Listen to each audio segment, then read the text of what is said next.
Hello दोस्तों। आज जो कहानी मैं आपके लिए लेकर आई हूं उसका शीर्षक है उम्र का पड़ाव।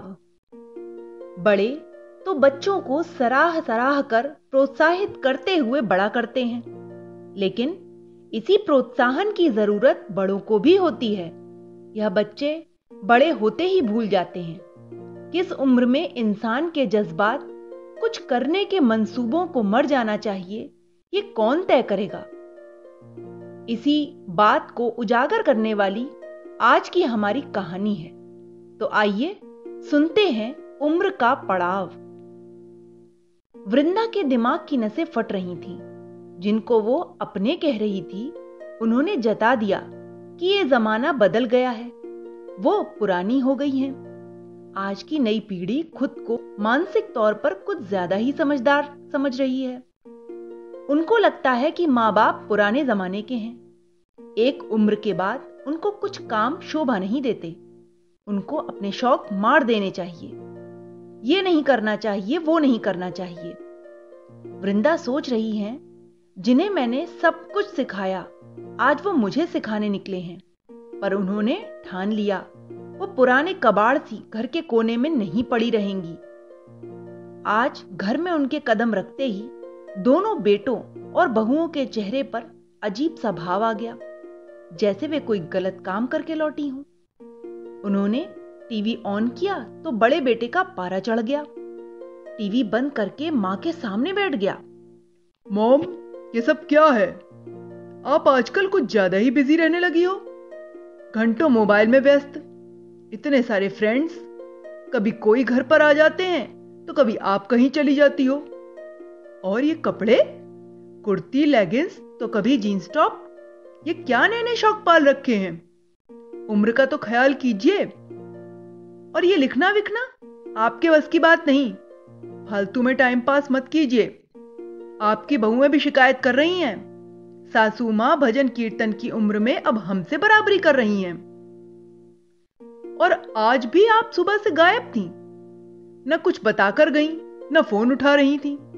आखिर ये सब क्यों कर रही हैं? घर पर बैठकर 2 टाइम खाना खाइए और आराम से भजन कीर्तन करिए। बहुएं इतरा रही थीं कि देखो कैसे डांट पड़ी। इस उम्र में चली थी खुद को नए जमाने के हिसाब से ग्रूम करने। वृंदा ने गुस्से को नियंत्रित किया और एक निमंत्रण कार्ड आगे बढ़ा दिया। बड़े इत्मीनान से उन्होंने बोलना शुरू किया। आज मैं यहां गई थी। ये कार्ड मैंने सबको दिखाकर 4 दिन पहले बोला था कि मेरी सोशल एक्टिविटी के लिए मुख्यमंत्री के हाथों मेरा सम्मान होने वाला है। हम सबको सपरिवार जाना है। पर तुम सबको मैं एक पुराने फर्नीचर सी बेकार चीज ही लगती हूं, तो किसी ने नोटिस तक नहीं किया। तुम सबके लिए यह मामूली बात थी, पर मेरे लिए बहुत बड़ी उपलब्धि। आज भी तुम सबके चेहरे की खुशी से ज्यादा मेरे लिए और कुछ मायने नहीं रखता। पर आज तुम में से कोई भी मेरी खुशी का हिस्सा नहीं बनना चाहता था, तो आज किसको बताकर जाती और क्यों बताती? बहुओं की तरफ देखे बिना ही वृंदा ने बोल दिया। मुझे लगता है कुछ लोग तो 50 साल के होते ही संन्यास ले लेंगे। क्या एक उम्र के बाद इंसान इंसान नहीं रहता? मन मन नहीं रहता? शौक और इच्छाएं मर जाते हैं? एक दिन तुम सबको इस उम्र का सामना करना है, तो क्या तुम 2 वक्त खाकर सिर्फ भजन करोगे? देखो बेटा, पहले तो मुझे ये बताओ कि इस उम्र में मुझे क्या करना चाहिए, क्या नहीं, ये बताने वाले तुम कौन होते हो? और कहां लिखा है कि किसने कहा है कि उम्र के एक पड़ाव पर खुश नहीं रहना चाहिए? रही बात मेरे मोबाइल में व्यस्त रहने की, तो ये बात तुम्हें सोचनी चाहिए कि क्यों तुम सबके रहते हुए भी मुझे आभासी लोगों का सामना और सहारा लेना पड़ता है, जिंदगी के लम्हे काटने पड़ते हैं। अरे, तुमसे तो वो दोस्त अच्छे हैं जो दिन में 10 बार हाल पूछते हैं। 2 दिन न दिखूं तो फिक्र करते हैं मेरी कि दीदी कहां हो तुम। मेरी रचना जैसी भी हो तारीफ करते हैं। और दोस्त बनाने की कोई उम्र नहीं होती, कुछ सीखने की कोई उम्र नहीं होती, जिंदगी जीने की कोई उम्र नहीं होती। तुम्हारे पापा के जाने के बाद मैंने कुछ दिन कैसे काटे मेरा मन जानता है। किसी ने कभी पास बैठकर नहीं पूछा कि मां कैसी हो, कभी मेरे साथ बैठकर खाना नहीं खाया। मैं हमेशा उपेक्षित रही।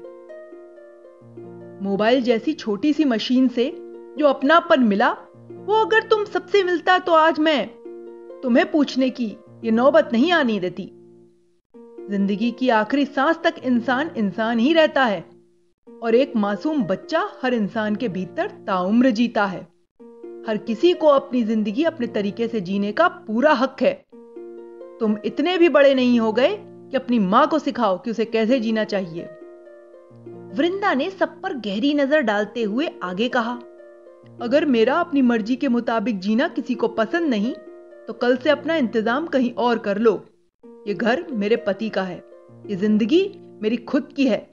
पति की पेंशन से गुजारा हो जाएगा। जब हाथ पैर नहीं चलेंगे तो वृद्धाश्रम चली जाऊंगी। माँ बाप अगर नई जनरेशन से कदम मिलाकर न चले तो गंवार और पुराने ख्यालात के कहलाएंगे, और अपनी मर्जी से कदम ताल करें तो उन्हें शोभा नहीं देता। इससे अच्छा है बेटा तुम लोग अपनी जिंदगी अपने तरीके से जियो, मुझे अपने तरीके से जीने दो। अपनी बात पूरी करते करते वृंदा ने एक खिड़की खोल दी, जहां से धूप का एक टुकड़ा रोशनी का नया फरमान लेकर उनके चेहरे को रोशन कर रहा था। तो दोस्तों, ये कहानी थी वृंदा की। पर क्या आज के परिवेश में हमें ये कहानी हर किसी दूसरे घर की नहीं दिखाई देती? जी हां, बिल्कुल। क्या मां बाप बूढ़े होने के बाद अपने जीवन को अपने हिसाब से नहीं जी सकते? बिल्कुल जी सकते हैं। हमें उनसे यह अधिकार नहीं छीनना चाहिए। उनकी अपनी जिंदगी, उनके अपने तौर तरीके हैं। तो इस कहानी से हमें यही सीख मिलती है कि हमें अपने मां बाप को समय देना चाहिए और उनकी दिनचर्या, जीवन शैली में हस्तक्षेप नहीं करना चाहिए। Okay, bye.